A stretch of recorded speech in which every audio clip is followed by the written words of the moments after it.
นอนแล้วมอยหลับไปก็มีวันนั้นแหละนานิติตังขีญา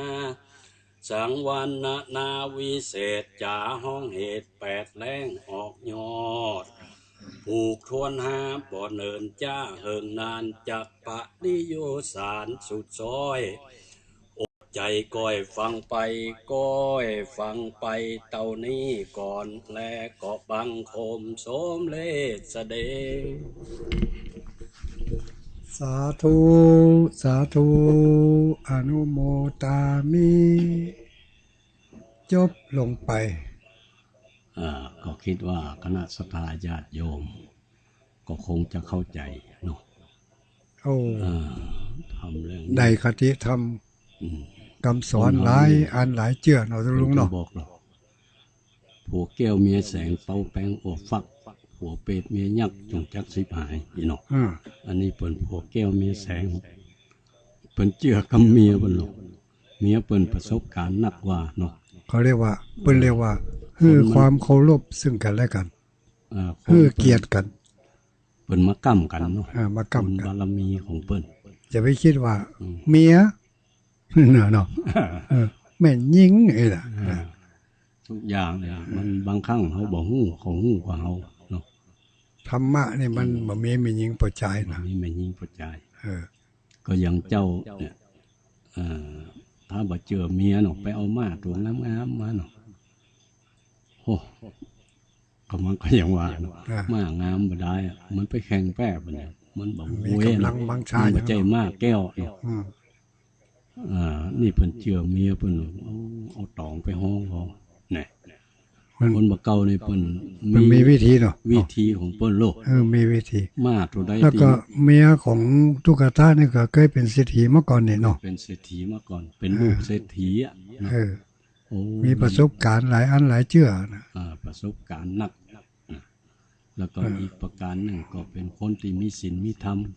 กินหื้อตานมาตลอดผัวคนเก่านี่บ่เจื่อหรอกบ่เจื่อเมียหรอกบ่เจื่อนางอนุจาเนี่ยที่เอาแปดแรกอะไรฮะ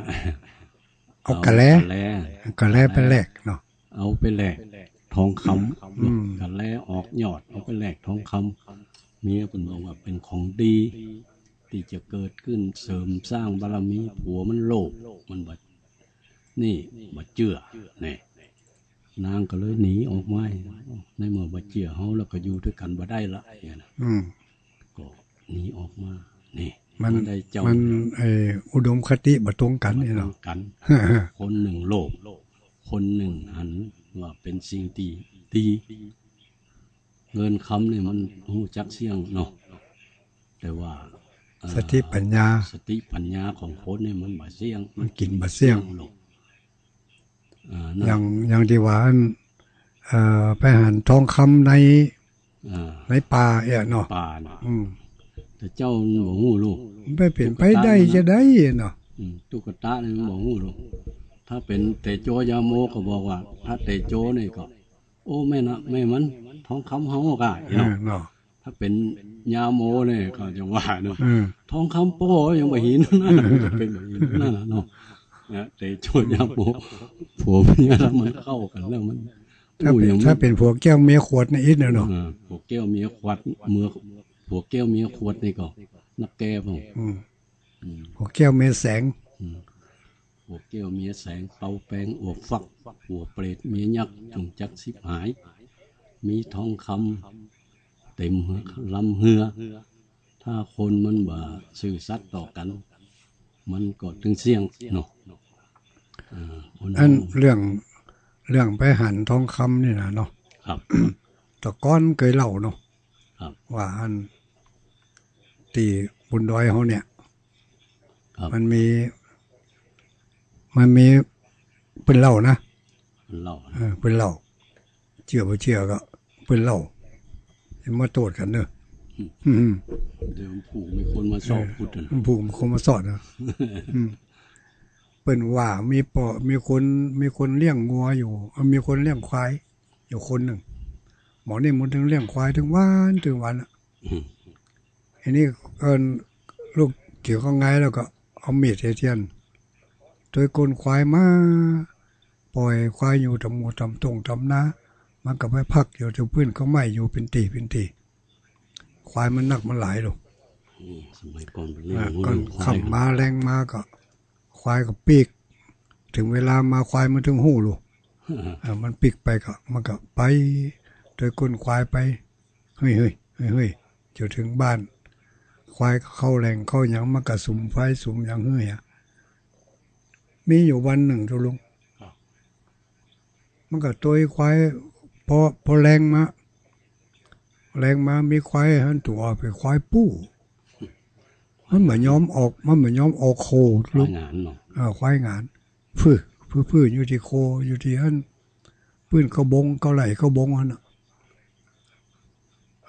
ก็ปืนหมูน้ำไปกันหมดมันยังอยู่นี่อยู่ควายตัวนี้ไปไล่มันไปบ้านเห็นเนาะมันก็เหมือนย้อมออกมาฟื้ออยู่ฮั่นมันก็สงสัยเลยขับมาจมพร้อมแล้วนี่ไปยื้อพอมันเป็นอย่างไปยื้อพอที่ควายตัวนั้นมันฟื้ออยู่ฮั่นก็มีเหมือนกับนอจะว่านอก็มันออกอย่างยามแรงเนาะนอจุดพุทธไว้เหลืองอลามจะว่านอก็เหมือนยังมันออกอย่างยามแรงไปซ้อมพอก็ค้อนเขาลุกขลักเจ็ดพอปวดท้อตุลุงเหลืองซึ้งเพราะอันนี้มันจิกพระเจ้าให้ก้าให้หรอมันร่างเป็นจิกพระเจ้าให้ก้าทำท่าจะค่ำจะมืดแล้วหรอเนี่ยก็จักออกมาก็ไม่ได้มันไปติดหากไม่ไปลึกเอามีดเขาคอดผ่าทั้งหนึ่งกระติดบ่หินผ่าทั้งหนึ่งกระติดหากไม่ใหญ่เข้าปืดจึงมาได้แก้เบิดมั่นใจกันแล้วเอามีดทากออกกะมันจะเป็นคำแต่ก็เป็นอย่างแต่ก็เอามีดทะสมมติวิ่งออกมาหน่อยกะสักตัวหัวไม่มือเนี่ยมาค่อยพอมันก็เป็นคำนี่ทองคำแต่นี่เปิ้งควายมันบอกไปมันหันของวิเศษนี่ก็ในขณะที่อันแกกำลัง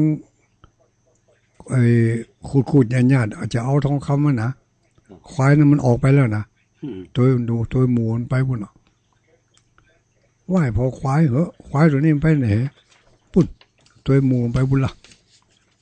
แกก็คิดที่จะเอาทองคำนั่นนะออกมาน่ะเอาตึ้งมาได้ติดตั้งได้ก็ได้คอนเขาลุกขลักยังจะได้ก็ตั้งนั่งก็ติดบ่เห็นจะปืดออกบ่เห็นก็ใหญ่ใบใหญ่บอดพาทั้งหนึ่งก็ติดหากไม้ข้อเอามีดไปขวัดได้จะ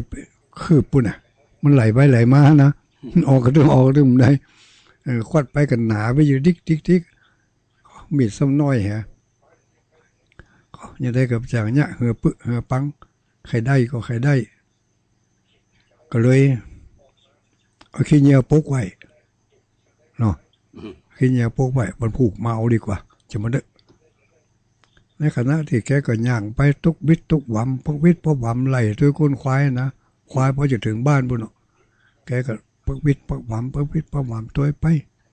ใจก็คิดถึงคำก้อนนั่นเนาะได้ก็เป็นเศรษฐีกันแล้วไปตัวกันเหลว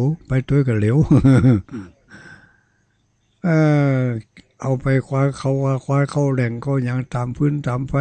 แต่ดังไฟให้ควายเสร็จเรียบร้อยแล้วแกก็ขึ้นไปอยู่บนบ้าน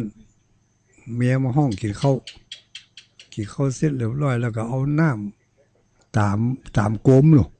สมัยนั้นตามโกมผังน้ำมันเพราะว่าผังน้ำมันเนี่ยเนาะโกมผังน้ำมันตามโกมมาก็เอามาส่งพอล่างน่าสะอาดใสเท่ามันเป็นทองคำโอ้ทองคำแต่ได้แต่หัวแม่มือถากมาเอามาคัดก็ใสใจก็กึดตึงหาจะไปก็บ่มีไฟฉายบ่มีโกมหัวอย่างเดียวเนาะจะต้องตามแค่ตามอย่างไป ไปคนเดียวก็กลัวก็ได้ลุงว่ามันเป็นถึงลือกับขนาดนักเนี่ยวัดมอนเนี่ยเป็นดงดิบมันแล้วเป็นผีนักอีอ่ะต้องลุงนี่เป็นตีเลี้ยงวัวเลี้ยงควายหรอก็เมื่อคืนนั่นเรามันนอนดึงมารับเราลุงขึ้นไปขึ้นมาเอาคำมาพอเคยแจ้งเมียมันก็อย่างนั้นพอมันคำนะพอแล้วเมียมันก็มาพอสูไปได้ไหนมาพุ่นปื้นก็ไล่ที่ม่อนนะควายหันก็ใส่ข้ากับไปโคตรพอสูยังบอกมานักๆก็ข้าบอกมั่นใจข้าถากพอมได้มาเหตุเอี้ยนี่เขาไปเอาบอกไอ้นี่โอ้เดี๋ยวกับผีเล่นงานกับไปเรามาคำคืนใหญ่จะชวนเขาเจ้ามูไปก็กลัวเปิ่นหันกลัวเขาลูกกลัวไม่ส่วนกลัวจะได้ส่วนแบ่งกลัวจะเสียก็เลยเอาละไว้หันนอนพื้นไปพื้นมาถึงมาละปัจจัยมันนึงขึ้นหาพุ่นมาหางแม่นท่านโมโลเนี่ยกำก็ขลึกอยู่ตึดก็บ่ได้ต้องหอดแจ้งผมแจ้งหลายเลยก็ได้แกก็ไปก่อนควายนี่ไปก่อนควายตัวก้นกูเตือนเนี่ยควายน้ำหน้าไปหรอวันนี้ควายตัวก้นฝั่งไปเศร้าเราไปถึงจัดนั่นเสาะพอหาตีมันมีที่ไหนเหรอเสาะพอก่อมมีทุลุงก็ขี้เนื้อปกไว้กับหันกับขี้เนื้อห้อยคุดก็บานมีหากไม่มีอยู่ไม่เห็นก็มีนี่แต่ห้อยคุดบ่มีทุลุงกระวาก็คุดเขาก็เอาเมีดปลายเมีดนี่นะคุดวันนี้กันเอาเขาบกมาเลยเขาบกตัวมุยตัวเกียมมาพร้อมเสาะหาตึงปะมาหันใส่ก็ขี้เหงื่อปกไม่หันอยู่ปกแต่ว่าห้อยคุดบ่มีคำบ่มีบ่หินมีหากไม่มีหากไม่แมนมาหันอยู่ก็แปลกใจแกก็เสาะเขาบกนั่งเป็นกำกึดเอามือเต้ากลางกับคำเนี่ยมันหายไปไหนจกบุหรี่มาสูบเสียงบุหรี่ไปจะเป็น2-3 เบ้าพัดว่าอย่างนั้นเสาะแล้วเสาะแถมคว้าแล้วคว้าแถมกระตึงบาหันมีและที่สุดก็ไปตัวหาควายให้กะละเขาบกไว้นะบึ้ดถ้าจะพิกก็มาเอาแกก็ไปตัวหาควาย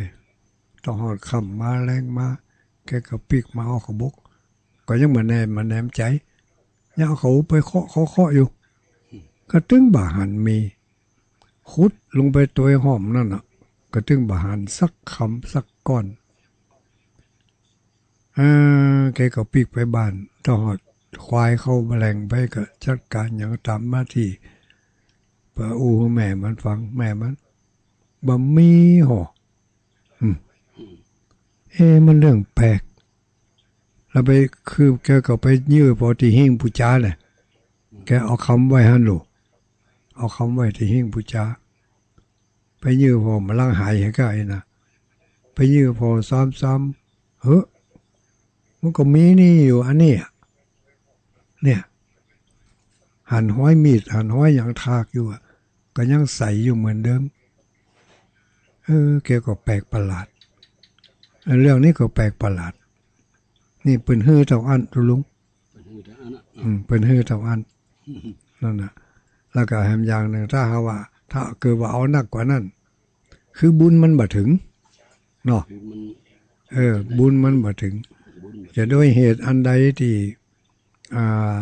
ที่บุญบ่ถึงได้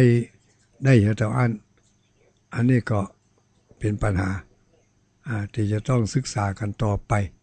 ว่าเพราะเหตุใดวิบากกรรมถึงได้เลยบาหันต้องเดียวทองคำเลยบาหันดำเดียวทองคำโดยจอมพอยังอยู่โดยจอมพอก็อยู่ ก็ไม่ไล่ก็ยังอยู่ ไม่ไล่ก็ยังอยู่ บะหินก็มีหั่นเนาะแต่จะเป็นบะหินก้อนนั่นแม่นฮู้วันดีคืนดีเขาไปนั่งภาวนาดีกว่าลุงฮะบัดต้องเป็นโลภอย่างนั้น เมื่อคืนน่ะเขาไปนั่งภาวนาบ่ ไปบิณฑบาตในหมู่ จบรายการนี้แล้วเขาไปนั่งพอไว้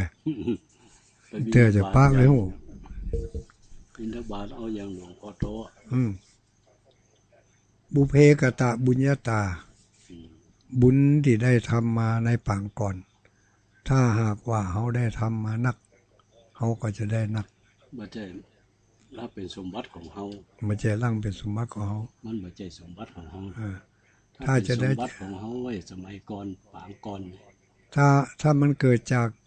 บุญที่เขาเคยฮื้อตาลนี่ล่ะเนาะมันก็จะเป็นสมบัติที่มันจะมาในรูปแบบใดก็แล้วแต่ของที่เขาได้มานั่นเป็นเรียกว่าได้มาเพราะแรงพลังอานิสงส์ของตาลของ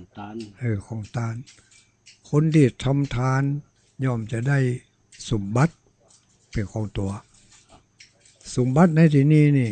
คือได้ของที่เปิงพอใจและของมีค่าด้วยนะถึงแม้ว่าบ่ใช่ของบ่มีค่าแต่มันก็เป็นสิ่งที่คือความสุขอ่ะที่คือความสุขอ่ะพอใจเนาะที่คือความสุขคือความพอใจถือว่าสมบัติของเป็นสมบัติแต่บางสิ่งได้มาแล้วเป็นทุกข์นะทุกขละยังในมูติได้หวยรางวัลที่1นี่เนาะนั่นอาจจะเป็นทุกขลาภก็ว่าได้นะมีถึงบุญมีถึงทุกข์ได้มาแล้วบ่เป็นสุขนี่มันก็เป็นทุกขลาภได้มันก็เป็นผลของการเฮ้อเหมือนกัน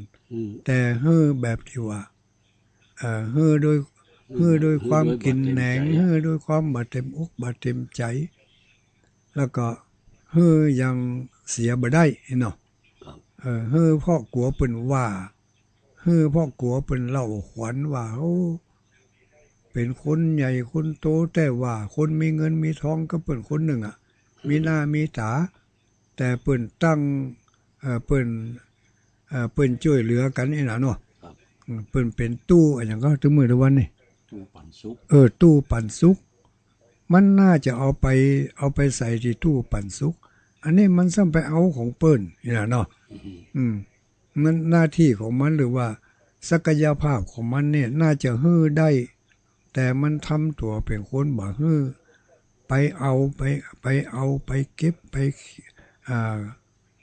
ปเอาของเปิ้นมาอ่ะมาซองเนี่ยถ้าเป็นของมันซื้อมันจะมันซื้อได้เป็นลังบุ่นนะแต่บ่ชอบบ่ยอมซื้อบ่ยอมฮื้อชอบไปเอาของเปิ้นนี่ถ้าเป็นของเปิ้นแล้วเนี่ยน้อยมันก็พอใจแล้วของก็ได้ของเปิ้นด้วยนะอันนี้คือถ้ายังฮื้อก็เหมือนกันบางทีก็ฮื้อน้อยหมู่ที่ไปตั้งตู้ตั้งอย่างนี้นะหมู่นี่เกิดจากน่าจะเกิดรับจิตจากโลกนี้ไปจะได้ไปเกิดบุญโลกโดยพระอินทร์บุญโลกอยู่ตัวพระอินทร์เนาะอยู่โดยพระอินทร์จะเป็นคนใจของนางสุชาดานางสุชาดาพระอินทร์มีเมีย4 คนกันนะ4 คนนางสุชาดานางสุธรรมาแล้วก็นางสุจิตตาสุธรรมาสุจิตตาสุชาดานางสุชาดานางสุนันทาแม่นกะสุนันทานั่นสวนบึนกะนางสุนันทาแม่สุนันทาเนาะสุทั้งนั้นนี่สุนันทาก็ถวายสวนนั่นน่ะเนาะมันสร้างเจ้าอ่ะถึงได้ไปเกิดสร้างสวนเนาะชื่อนางสุชาดาเนี่ยก็เป็นผู้ตีตานเป็นผู้ตีตานเข้าร้อยห่อตานอย่างนี้มาจากนางสุชาดานางสุชาดาเนาะเป็นผู้ไม่ใช่สุชาดาไม่ใช่สุชาดาของพระพุทธเจ้าเนาะไม่ใช่ครับคนละสุชาดาอันนี้ก็เกิดจากบุญเนาะเกิดจากบุญเกิดจากบุญเกิดการเข้าร้อยห่อพ่อง อย่างคนที่เปิ่นมาลงตานนี่นะ อืม นี่ก็เทียบเท่ากับว่า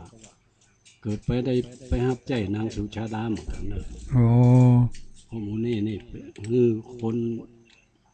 ถึงตุกกระจ่างบัตุกกระจ่างคือคนได้กินอิ่มต้อง อืม ทำความพึงพอใจกับคนอื่นทำความปีติยินดีกับคนอื่นเนี่ยก็เกิดจากหน้าหลับตาลาโลกไปก็จะได้ไปขึ้นอยู่กับพระอินทร์ไปเป็นนางโหนใจนางสุชาดานางสุชาดานางสุธรรมาสุจิตตา สุนันทา นันทา เอาของรับสายบ่ ครับ เหลือเวลา15 นาทีเข้ามาได้เลยเนอะญาติโยมทั้งหลายเข้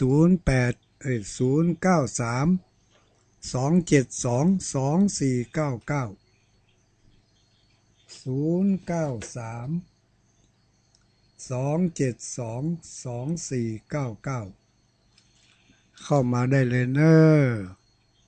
อยู่ที่ไหนแห่งหนตำบลใดเมืองเป้าเมืองฝางลำปางเมืองพานพะเยาเมืองน่านเมืองเชียงดาวเนาะอย่างดักปิ้งวันนี้ก็ว่าโทรศัพท์เฮาบัดนี้0932722499ถ้ายังบ่ได้โทรเข้ามาเตือมาแล้วแข่งกันโห้ยเจริญพรว่าจะได้ครับกับไว้สักครับคุณลุงดอยอัลโหลพ่อบุญธรรมกันนี่เนาะครับพ่อบุญธรรมบ้านก็ไล่ของห้องผมตัวคนเนอะครับป้าที่อันวันออกที่พื้นก็ไล่ในห้องผมตัวคนเนอะไปมาคำมาคืนนี่ถ้าไปมาคืนนี่ไปคนเดียวผมได้กลัวจะชวนตุลุงแก้วเป็นนั่งภาวนาพอกันมั้งพุ่นน่ะคนทางบ้านเฮาพุ่นน่ะครับฝนตกก็ตัวมีฝนข้างน้อยพยากรณ์อากาศบ่เดียวนี่ขี้จุไปเฮ้ยเนาะมันตกทางอีสานนู่นเพราะเขาบ่น้องหวานอยู่นี่ลมมานักเป็นแต่เป็นว่านี่จัดใหญ่นี่โฆษณาว่าเจ้าวันกัวภาคเหนือเล่นบ่มีมานี่กันเนาะมันมาทางเฮาสักหน่อยเนี่ยจะมันเขาทำพิธีขอฝนไว้แล้วเปิ้นกำลังจัดคิวอยู่แม่นแล้วครับถ้าวันมันต้องมาเนาะแม่นแล้วกะถ้าถึงเวลามันต้องมาเว้ยคนบ่เก่าบ่น้อยอนุโมทนาเนอคนบ่เก่าบ่น้อยเดือนเก่าสาธุลุงแก้วด้วยเนอเจริญพรคนบ่เก่าบ่น้อยเดือนเก่ามาเท่านอนน้ำสายต่อไปเจริญพรเจ้ากับพระเจ้าตุลุงแก้วตุลุงดอยเจริญพรไผจ้านี่ฟังจากแม่สุกแก้วมันศิลาธรเตี้ยมันห้องละปูนเด้อสีเตี้ยลำปูนสีเตี้ยบ้านห้องละปูนบ้านห้องละปูนฟังอยู่ชัดเจนดีอยู่เนาะเจ้าชัดเจนดีเจ้าจะได้ไปเก็บอันวางนี่ไปเก็บทองคำก็เปิ้นก็บ่เจ้าจากนี่เจ้าเก็บเอาจมูกกาดแล้วเนาะเจ้ามีเจ้าอนุโมทนาสาธุขอบคุณหลายๆเนอะจะริญพรรับดีฝันดีนะแม่เนอะสาธุสายต่อไปเข้ามาเลยเจริญพร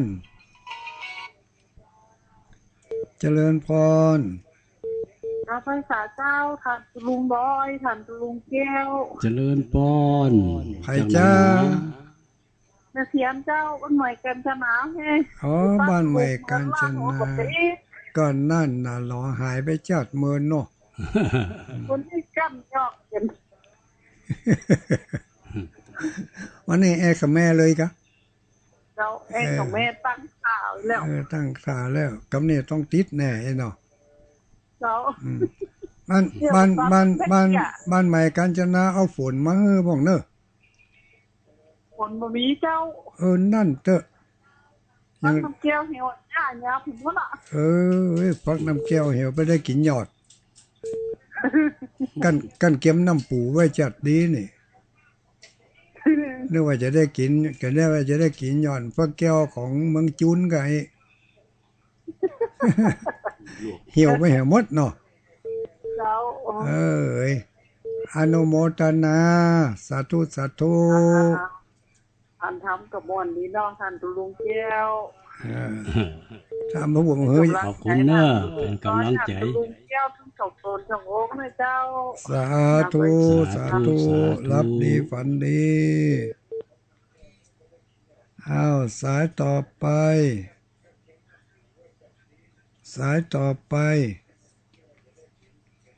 มันลังดับให้กันรู้โทรศัพท์นี่มันจังนี่นะอันนี้ดับแท้เข้ามาใหม่เนอะ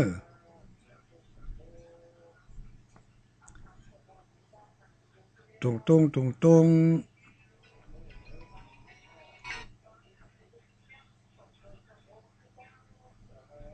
เจริญพร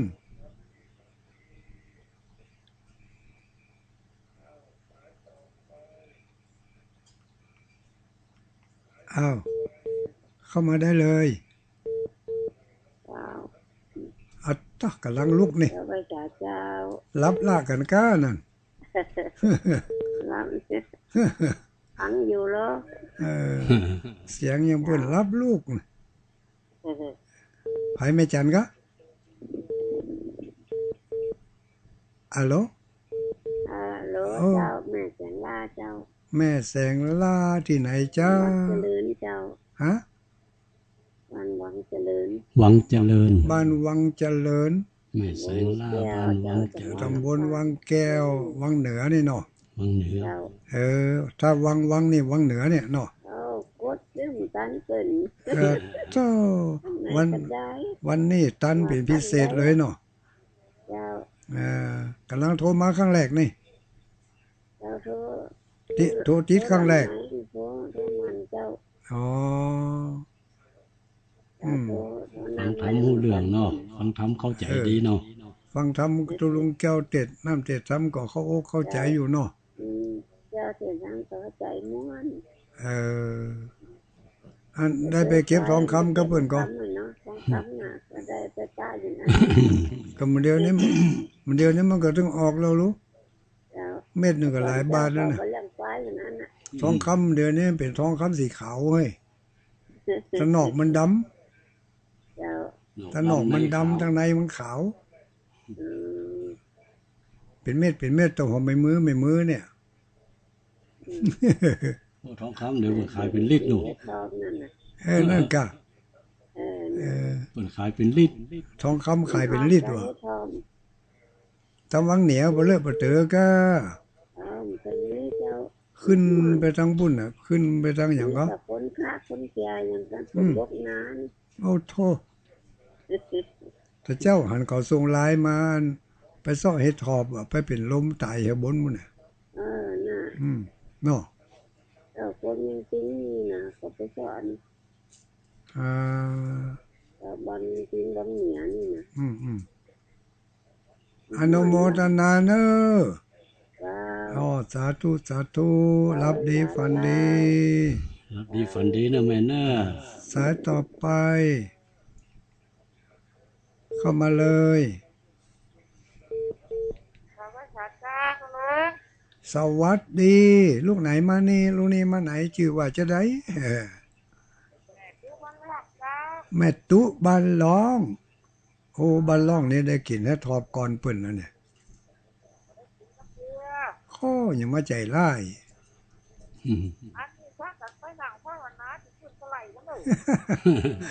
เดี๋ยวจบรายการก่อนกะ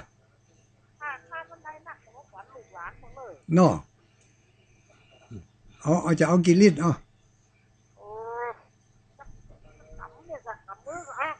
ลิตร250ก็นำเดี๋ยวนี้นะ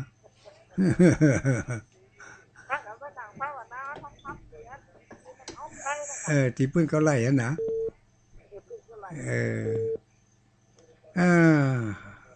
อนุโมทนานะแม่ตูเนอร์สาธุรับดีฝันดีนะแม่เนอขอบคุณรับดีฝันดีสายต่อไปเข้ามาเลยเจริญพรก็กราบนมัสการตุลุงดอยสุขลุงแก้วเจ้าเจริญพรใครเอ่ยแม่จันอึบเจ้าแม่จันอึบวันนั้นโทนเอาล้ำขนาดหรอจุกเจ้าไปจุเขาว่าใส่จิ้นนักไปหน่อยนี่อันนั้นของแม่จันเนาะของแม่จันอึบกะถ้าเขาเลยบอกเขาว่าแม่จันเพิ่นกลัวล้ำก็เลยใส่จิ้นนักอีได้จิ้นเป็นไข่นั่นเอาถึงไข่ผสมด้วยแถมเต้าเจี้ยวหล้นเนาะเต้าเจี้ยวหล้นว่านั่นเต้าเจี้ยวนี่มันใจเหรอของแม่จันเอิบนี่มิมถั่วเน่าถั่วเน่าเนี่ยถั่วเน่าถั่วเน่าอย่างน้อยว่ามันนั่นถั่วเน่าเจ้าอีกอ่ะถั่วเน่าคั่วใส่หมูคั่วถั่วเน่าคั่วถั่วเน่าเจ้าเปิ้นว่าเจ้าอีกอ่ะมันเปิงดิเจ้าคั่วเมาหัวมาได้เข้าเมาหัวถ้าว่าคั่วนี่มันบ่เปิงกับถั่วเน่าเจ้าได้กินเฮ็ดหอมแล้วอ่ะยังได้กินเจ้าได้กินเตื้อได้กินแต่มันกินมันเมาหัวว่าผู้ลุงก็เลยบอกกล้าซื้อ